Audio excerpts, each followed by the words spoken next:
नमस्कार, मैं जितेंद्र जैन और आप देख रहे हैं खबर समय जगत। आई नजर डालते हैं आज की कुछ ताजा तरीन खबरों पर। कराहल श्योपुर जिले के कराहल एसडीएम रवि श्रीवास्तव द्वारा 2 दिन पहले निलंबित किए गए कराहल हल्का के पटवारी अशोक कुशवाहा के समर्थन में सोमवार को लोगों की भीड़ ने तहसील कार्यालय का घेराव कर एसडीएम श्रीवास्तव के खिलाफ जमकर नारेबाजी करते हुए एसडीएम को हटाए जाने की मांग की।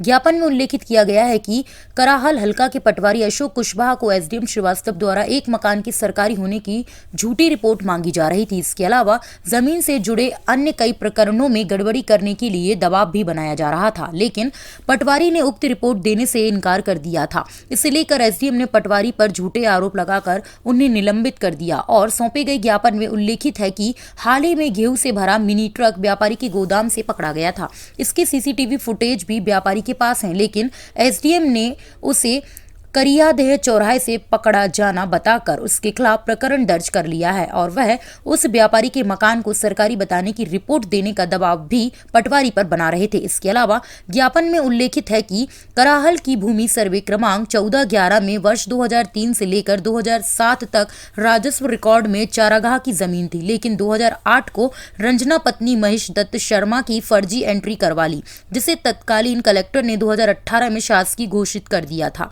बिना किसी सक्षम अधिकारी के आदेश के बाद में यह भूमि रंजना शर्मा के स्थान पर संतोष पुत्र लीलाधर की एंट्री करवाकर साल 2019-20 में करवा दी गई थी। साल 1920-21 में गलत प्रकरण क्रमांक डालकर संतोष की एंट्री को वैध किए जाने की कोशिश की गई, जो पूरी तरह से गलत है। इसके अलावा उन्होंने कई अन्य बिंदु भी शिकायती आवेदन में उल्लेखित किए हैं और एसडीएम के खिलाफ कार्रवाई की मांग की है। भूमि की हेराफेरी नहीं चलेगी, नहीं चलेगी। भूमि की हेराफेरी नहीं चलेगी, नहीं चलेगी। अभी तो ये लड़ाई है।